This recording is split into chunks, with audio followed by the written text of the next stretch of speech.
Yeah, Kelly.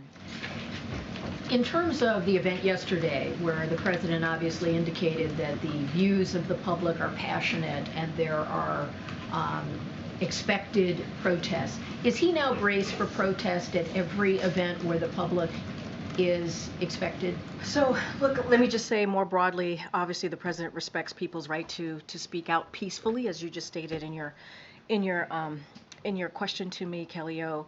As it relates to events and what to expect, that is something for Secret Service. Obviously, they deal with that. It's not something that I can speak to. They look out for that. They deal with that, so I don't want to get ahead of the Secret Service process. But look, again, the president believes that Americans have the right to speak out, make their voice heard, as long as they do it peacefully. And so we respect that. And of course, the event was about, in large part, a strong view that the administration and the campaign have that reproductive rights, abortion rights are an essential in this campaign season.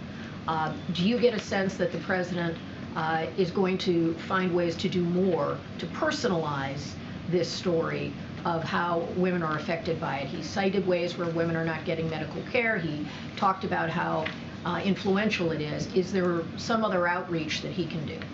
So appreciate the question. Look, I think what you heard, obviously yesterday was a campaign event that the president did with the other principals in the administration, and you heard him speak passionately and fiery, I will say, about the issue. On Monday, as you all know, this week would have been the 51st, if Roe was still a constitutional law, would have been the 51st anniversary of Roe v. Wade. And we talked about, you've heard from the president, you've heard from the vice president talk about how devastating the overturning of Roe have been to women across the country, and just the amount of legislation that is restricting that right, restricting that reproductive right that we've seen in states. What I will say as it relates to outreach, there is something that I will share with all of you. On Sunday, the president and the first lady spoke to Kate Cox, who was forced to go to court to seek permission for the care she needed for a non-viable pregnancy that threatened her life. They thanked her for her courage in sharing her story and speaking out about the impact of the extreme abortion ban in Texas. The First Lady invited Kate to join her as a guest at the State of the Union, and Kate accepted. So those are ways that you're going to hear the president lift up those very personal stories. You saw that yesterday with Amanda, who came and who introduced the president, and it is important. It is important for Americans to hear the harrowing stories that we're hearing from women of their experiences across the country. And one last thing I'll say, and it looks like you have a follow-up, and I apologize, is that, this is a president and administration, the Biden-Harris administration is standing with majority of Americans on this, with majority of Americans, and Republican elected officials are just not. I know you had a follow-up. Was that a private call, or is that something that you recorded? Sometimes we've seen those as released later. What's the status So of that? it definitely was a private call, a private call. I cannot speak if it was recorded, but obviously it was a private call that they thought it was really important, the president and the first lady, to reach out to Kate. As you all know and all have reported, and she's been on some of the networks here, her story is incredibly powerful, devastating. And it speaks to the moment that we are in now when we talk about women having the right to make these deeply personal decisions about their health care that was taken away by the Supreme Court. And we have Republican officials that continue to talk about, and in Congress, introduce national bans. And so that is not where this president and this vice president stands, and you're going to continue to hear us speak to that.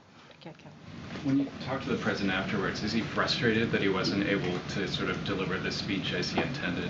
I mean, look, the president, from my view, and I think some of your colleagues have written about this, it was a fiery speech.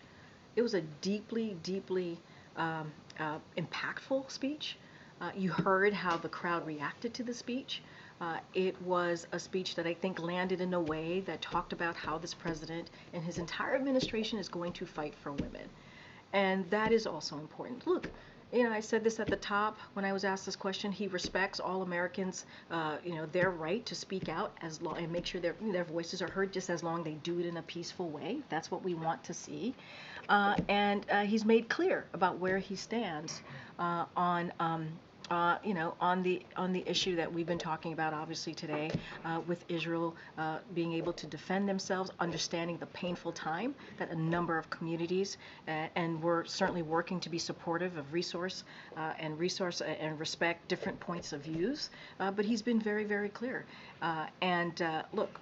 We're gonna continue to be clear about that, where we stand, and also obviously respect the peaceful protest that Americans are allowed to do. Was there any effort after the speech yesterday to try and engage some of these protesters, to have President Biden talk with them directly? No, I can't speak to any opportunities to engage with the protesters, but obviously they made their voices very loud and clear. And I'll just leave it there. When is the last time he talked to folks who are advocating for a ceasefire? Well, look, I think he hears from Americans all the time. I think In terms of like a direct conversation. I mean, look, I can't speak to a direct conversation that he's had, but he hears from Americans all the time about their different views that they have. And so that is something that the president is very aware of. So don't have any direct conversations to speak to, but obviously the president is aware of what's happening and how people feel.